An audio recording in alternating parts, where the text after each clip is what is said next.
Hi, my name is Randy Robbins, and I teach AP Language and Composition at East Coweta High School. Today I will be speaking to you about the importance of annotation and how it will help you on exam day. So what about the exam? Seems scary, right?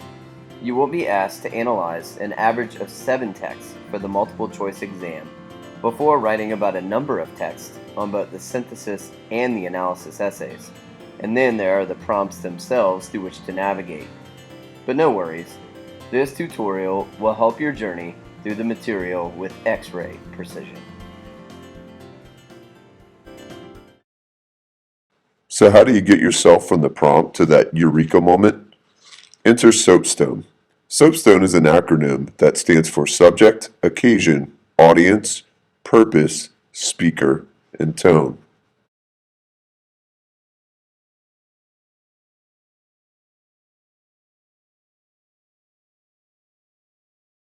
So let's look at a prompt, shall we?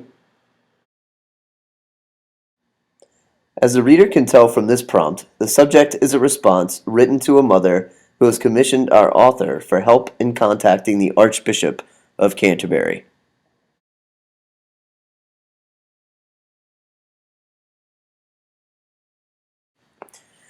The occasion in this instance is a letter or a response. The reader should also note the date at the bottom of the page, marked June 8th, 1762.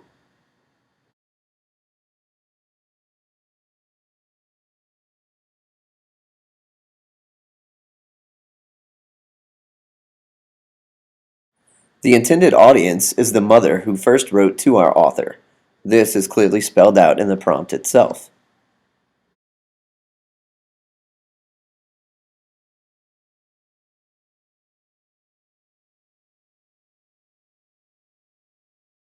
The purpose of this letter is a response to a request. As we move through the reading, we will find that the response was also a denial.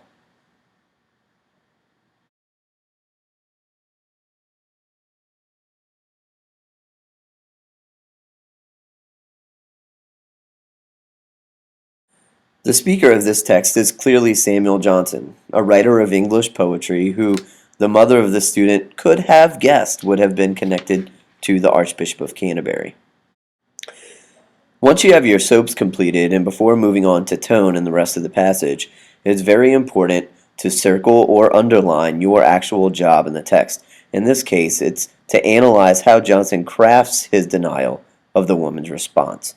Always stay tied to the prompt. This is your anchor, if you will, in the sea of the AP language exam.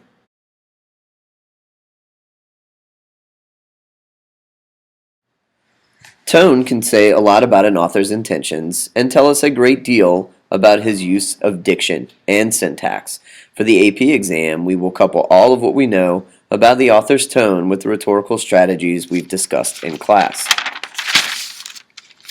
Johnson starts with a formal address to the mother and quickly moves to the word hope in his response.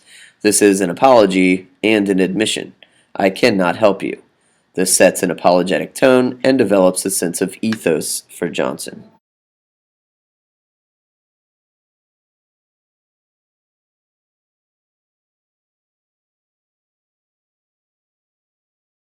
Johnson then goes on to define hope.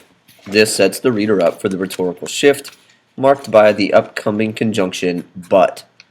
And we all know what that means. I like you, and I'd like to help you, but. This forms a juxtaposition that contrasts both hope and reality. This then forms a juxtaposition that contrasts both hope and reality. This appeals to the logic of the parent for the coming paragraph, where the tone becomes much more harsh. Here we note the author's use of the word expiate, which has the connotation of being regretful.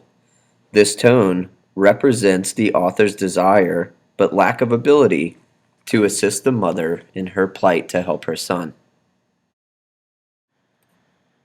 Here we look at the contrast between reason and desire, which helps set up the author's feelings about the situation.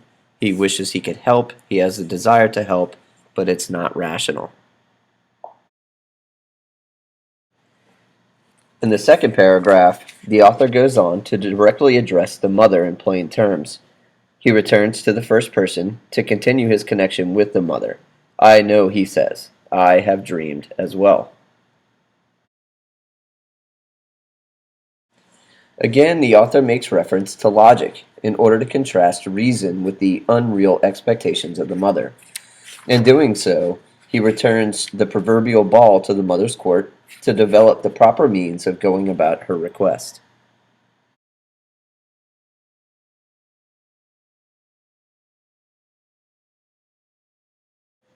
Again, the author uses diction to set tone with the word supplicate, which means to beg for in earnest. He asks the mother why it would be appropriate for her to beg to him who she does not know, and for him to beg the archbishop who he does not know. The author again uses the first person I and personifies the word conviction. This connects with the emotion of the mother in her plight. He then mentions the word reason several times. The purpose of this is to appeal to the logic of the mother in understanding his position and hers in this situation. Again, the author uses logic to discuss proper means. In doing so, the mother might go about receiving aid or assistance in another way, a way in which he cannot assist her.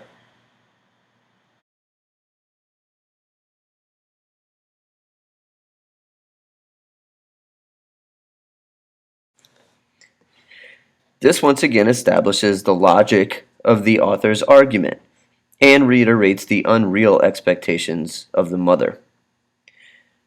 The author goes on to end the second paragraph by reestablishing the credibility of the mother.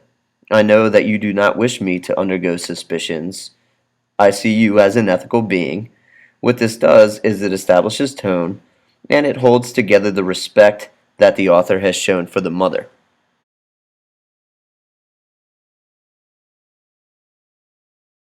The author's final appeal is in reference to the woman's son as pretty, returning to a positive and hopeful tone. He refers to a better friend than I, continuing his establishment of ethos and good graces with the mother, and hopes for the young man's future. Now you have a roadmap for developing your thesis statement and writing your essay. Here's an example.